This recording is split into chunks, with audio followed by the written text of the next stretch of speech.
Okay, friends, thanks for joining us here at noon. I'm Felicia Lawrence alongside meteorologist Sean Ash, and it's cold and snowing as he predicted. Yeah, it's weird. It's one of those situations where you could be outside right now and have snowflakes and still see the sun shine. That actually was this morning. Yeah. We had some school delays early this morning. Most of those were northeast of the metro area with the lake effect. Tonight, maybe a little more widespread in terms of the snow. We'll have to wait and see how many school delays we have tomorrow morning, but we do believe it is a possibility. Here's the breakdown now. There, yeah, look at that shot there in Connorsville. Sunshine and scattered clouds, some blue sky there too. Downtown, yeah, it's a mix of both. We can see the sun, but we can also see some of the lingering lake effect flurries that are flying here on Live Doppler 13 radar. And you can see some of the streaks too of snowfall over the past 24 hours. Little bit of a wind shift, and it created the heavier band a little bit farther east. They've had way more issues in Dayton and just north of Cincinnati than we've had around our metro area. But Marion, Muncie, a couple inches of snowfall, and boy, they just got crushed across Michiana, where they still have winter weather advisories in play. What will happen the remainder of the day is the wind will gradually shift to the west and southwest. We'll lose the influence of the lake here. We should see increasing sunshine, and we're going to have a quiet but cold finish to the day. And there you go. You can see the sun. You can see those snowflakes flying right now where it's 22. West-northwest wind at this time still has some sting to it. Here's the remainder of the afternoon. Increasing sun. It will be a brisk finish. We've got snow on the way tonight. I'll have the timeline, how much to expect, and the impacts we believe will happen coming up in the forecast. Okay, Sean, thank you so much. New at noon, Peru Junior Senior High School were evacuated after a reported threat. The Peru Police Department is not sharing what type of threat, but say all students and staff were safely evacuated from the school, and they were sent to a secure location.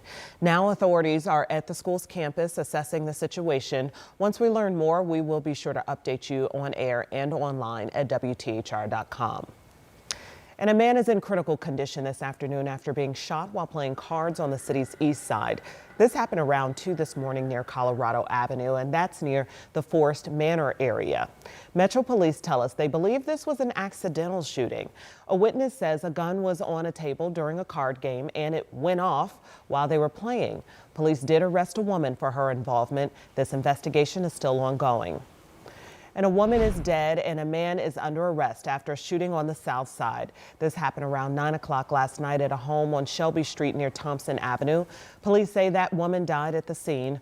Officers first found a man who thought he'd been shot. Turns out a bullet struck his clothing.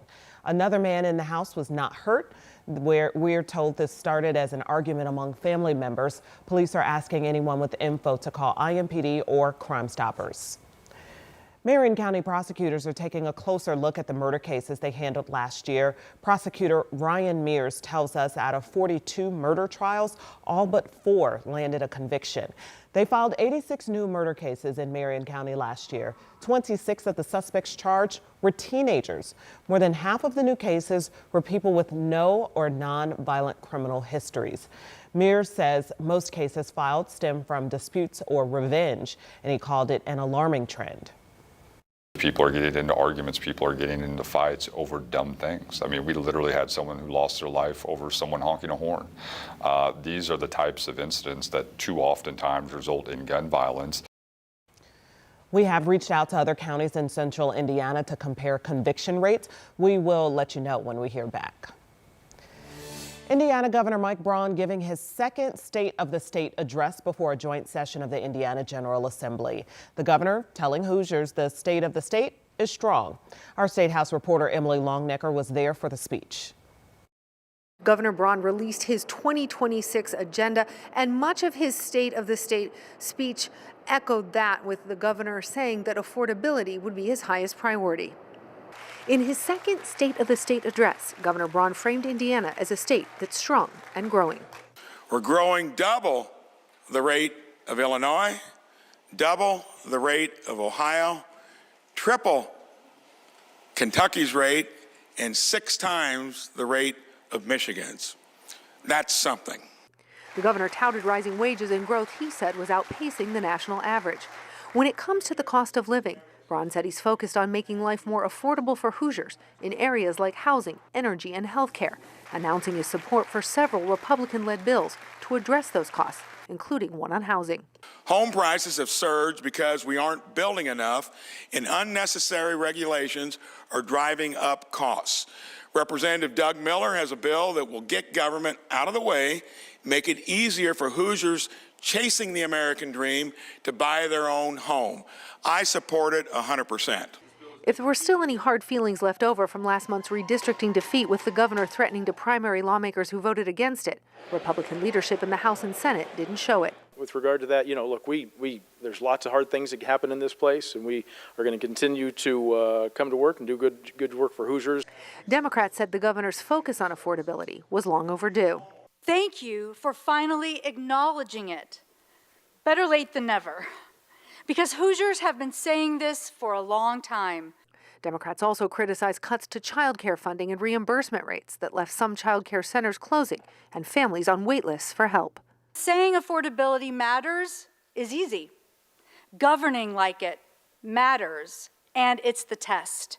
And Governor Braun also thanked the Indiana State Police in his speech, talking about the work that they have done to get drugs off the streets, crediting that work for lowering Indiana's number of overdose deaths. That drew a standing ovation in the chamber. Another moment of bipartisan agreement that brought everyone to their feet tonight was when the governor told everyone to wear their crimson and cream on Monday to cheer IU in the national championship. At the Indiana State House, Emily Longnecker, 13 News. Thank you, Emily. Also in local politics, Indianapolis City County Councilor Bob Bossily is announcing that he's running for mayor in the next mayoral election in 2027. Bossily posted this to his website this morning. He recently stepped down from his role as Indianapolis City County Council president in December of 2025. It was rumored then that he was gearing up for a mayoral run. Bossily is the first person to announce candidacy for the 2027 election. This is a story we'll continue to follow here. You can follow along on WTHR.com.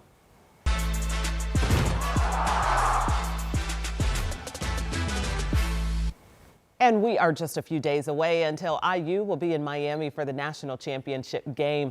But before they're down there, there's another group of Hoosier athletes competing in their own nationals. We're talking about IU Cheer and their Crimson Squad.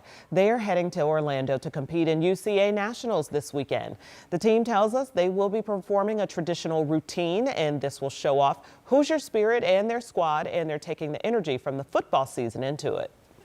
Honestly, it's such an amazing feeling. We've been preparing for this moment for so long, so being able to show everyone how hard we have worked is just a surreal moment. The team will perform Saturday, and they're looking forward to advance to finals Sunday.